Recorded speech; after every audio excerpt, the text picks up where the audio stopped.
Thank you, Ed. We'll now start the panel, but first I'd like to introduce a newcomer to the stage, Philip Ulmer, partner in the real estate group of Oswong. Philip specializes in complicated commercial property development projects and high-value investment property acquisitions across the country. He acts for a number of public and private UK property companies, institutional city funds, and numerous overseas investors. Philip is a well-known practitioner in the industry and regularly lectures to the property industry on relevant legal issues. And what we really want to hear is a little bit about financials. So if you could give us a few words. Thank you. It's a bit of a moving piece, financials. What I was going to say... If you want to be on the recording, you have to speak from over there. Yeah? That's okay. Is it okay? Yeah, okay. The financials, as you all know, are a bit of a moving feast this afternoon, and have been for the last 3 days. And in fact, what I was going to say on Friday, and not very relevant to what I have to say today. I've been listening to all the speakers with some interest. I've, at my current firm, all time previously, been acting for Israelis since about 1994. And they're tough views, it has to be said. And they come across as very hard-nosed and very direct, and they bang the table and they say what they want. And some of you will have heard of the famous American Jewish comedian Jackie Mason. And he says that he thinks Israelis come across as the toughest Jews in the world, so tough that he thought they're Puerto Rican. But I think being tough is not the be-all and end-all. And I think Gary's right. You have to get your market research right, and you have to behave in a mature manner, not suggesting you don't, but you have to have your everything in the right order. I want to say a bit more about financing. The negotiations are going to be much more easier than the transaction if you have your financing or banking relationship or commitment capital in your back pocket. And particularly in this market, things have changed dramatically. We were previously looking at deals where leverage was 100%, sometimes even more. As of last week, we were looking at still getting leverage on deals in the London market of around 80%, right, we had a track record in a good market. I really wouldn't like to hazard a guess of where we are on leverage on deals this week or in the next few months. What I do know is I looked at my Blackboard before we started, and the New York LIBOR 3-month rate shot up from 3.1 to 6.4%. And the London 3-month sterling bank rate was shot up from 5.1 to 6.8. So financing is going to be key, and key to what you can take out or what you can get from the industry. As to who are the giants, well, clearly yesterday's giants, I suppose, minnows and been swallowed up by other giants. But there are some things I think you can do when you're looking at your investments or credits or whatever. And on the assumption that you're going to be suffering from a lower leverage, maybe 60-70% loan to value, there are some things that you can do. And the first thing you should really set about doing is preparing some serious valuations and appraisals on your target or your company you're wanting to deal with. Some serious presentations, spreadsheets, Excel presentations would help. And coming on from that, business plans going forward, at least 2-3 years, something like that. A point on negotiation, I think Ed said at the beginning something, if you can just take 2 or 3 things away from this evening, that would be great. I once learned the most important adage in any negotiation from one of my particularly well-known London Jewish entrepreneurial clients. And he would shout and scream and he would say, I don't negotiate with myself. And it's a great phrase to remember in any meetings. If somebody sits there stonewalling you quietly opposite, don't start negotiating with yourself. If you get a response to a proposal on financing that you just get stonewalled, don't start negotiating with yourself and saying, well, what about this, what about that. Let the negotiations take time, don't rush, be patient. If necessary, be prepared to leave the meeting, walk away, come back a few hours, a few days later, start again. But don't negotiate. Thank you, Philip.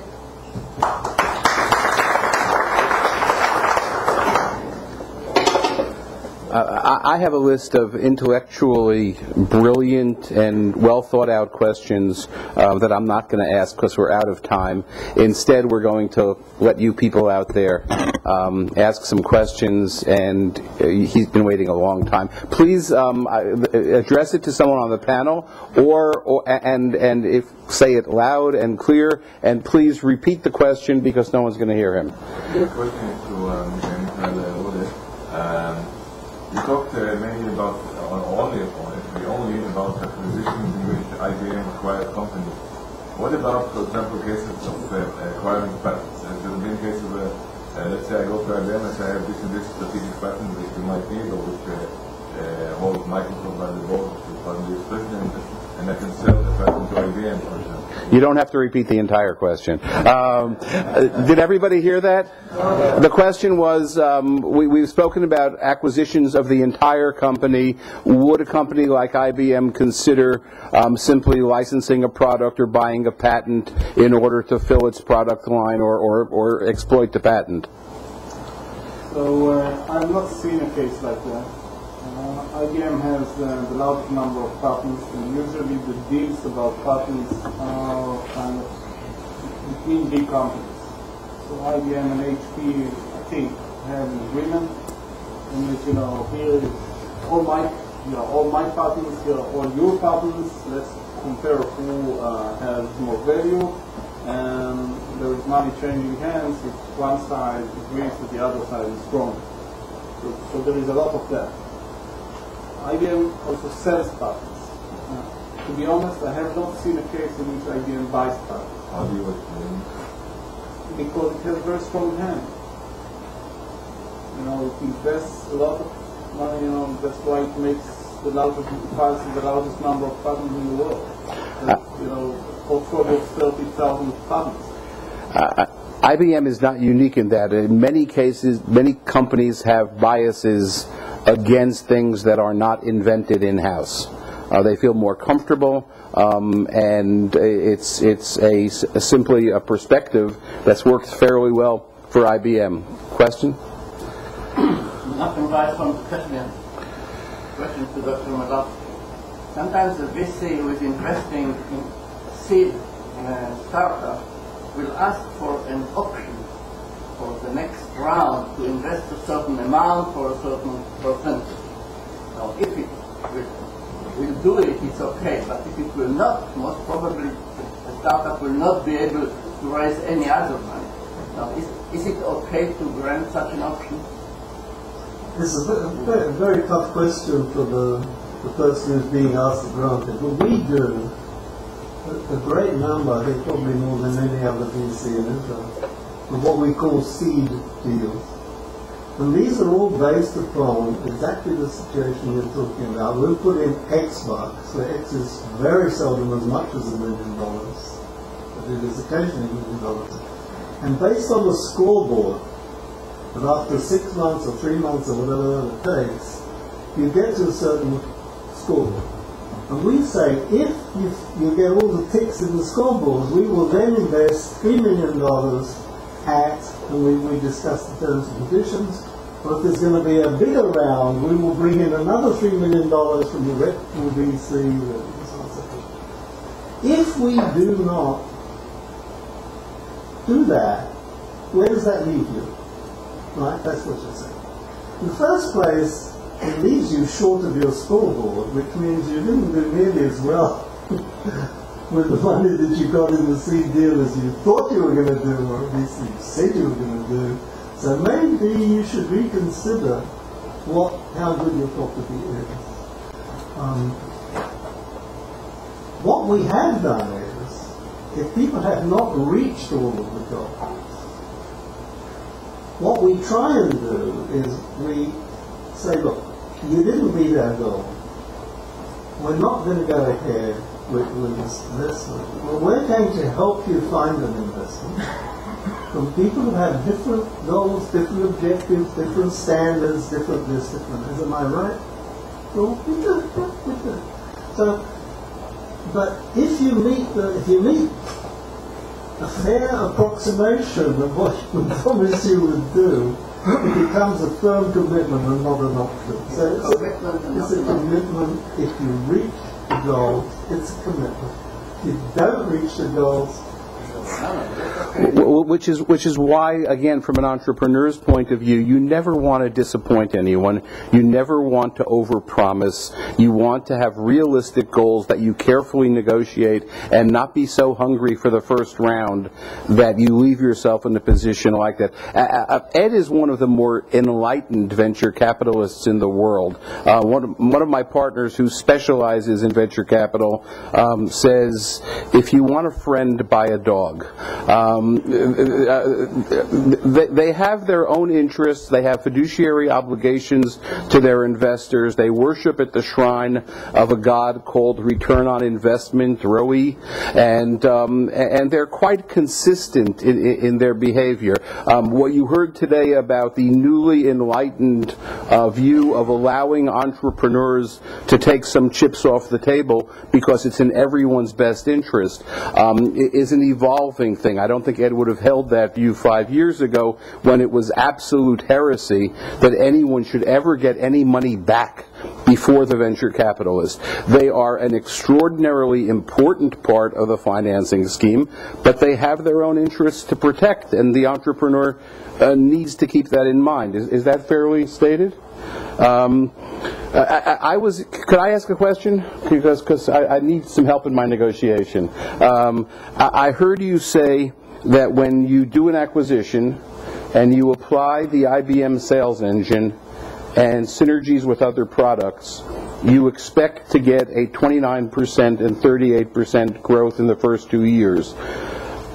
That growth would not exist but for the product that the entrepreneur brings and the engine that IBM brings. When you value the company, are you prepared to give them credit for the next 12 months of sales and apply a multiple so that you give them some credit for bringing the product that they could not exploit as well unless you were there? You know, I cannot tell you about the negotiation because I'm never part of the negotiation itself. I'm kind of bringing companies to the table, and so I cannot comment on that. But I would assume that in the internal evaluation of what the company is worth, you do include this multiplication.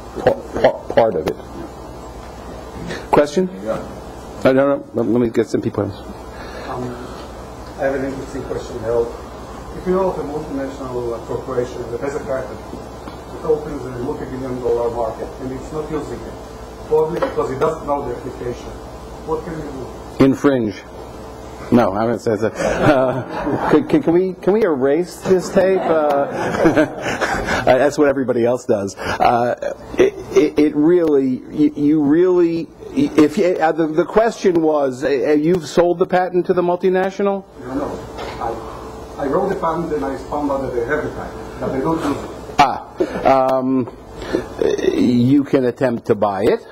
Again, if you license it to somebody with significant clout, they will infringe it. I mean, there are people infringing patents every second of the day. They do it on a risk-benefit analysis of what the possible costs of damages and prevailing. But again, I mean, if somebody owns a patent and they have prior rights to the patent, either you try to license it or show them the value that you can bring and negotiate with them, or go to somebody who can benefit from that client and seek to partner with them to acquire it. But you are operating at a significant disadvantage if they're first to market with the patent. So it's really more a common sense question than a legal question. I mean, the patent is there, so the question is, how can you create a value for them in allowing you to exploit it? And the way to do that is to make the pie bigger and show them they can benefit by utilizing it. And you need to be careful, because once you show them, they have it. So, I mean, there are ways to negotiate, and there are people who will, notwithstanding conventional wisdom, behave fairly. So, I'm one more, please. Yes. One. One is to the positive. OEM with a big giant before into this. Is it added value, not or not at all? And second is VC as part of the company. Does it add to the acquisition or against it? A partner. What? Isn't it an advantage to have a good VC as an investor? Not unless they help you. For acquisition. Not unless they help you in the deal in some way. If they're a silent party and they're just listed on the cap table as Joe Blow Inc. VC, as much. Now, if they're Sequoia or they're Gemini or they're Kleiner Perkins in that order, then if they've actually helped you make the deal, if they'll open doors for you, if they can make sure you're properly represented with the right legal counsel and the right accountants, then they add value to the deal. But only if they participate in some active way which makes sense. Just having them on the nameplate. Maybe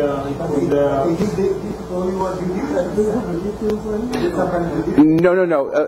As he said, if Kleiner Perkins has made an investment in you, people will assume that you have something of value. So there clearly is. You do benefit by association with a better class of investor. And I think Ed is being modest. Now, the other thing that a venture capitalist will bring in addition to money is they're on the board, they're bringing value in terms of advice, they are introducing you to potential acquirers, so there is value in addition to the money, and I hate to be saying nice things about VCs, so I'm going to stop. Maybe two comments. One is, again, I don't have much experience, but a couple of cases I've seen, we use the VC and the side channel to fuel the communication with the entrepreneurs. And they were more mature than the entrepreneurs themselves. So it was between the communication. That's a good point. And I think this was of value. I would actually speculate that the deal would not have happened without that side channel. That's one point. Regarding OEM, in my mind, the closer you get to companies, to large companies, the higher the level of confidence they have that what you have is for years. And there are multiple ways to do it. OEM is maybe a very good way to convince the potential acquirer that this asset is for years.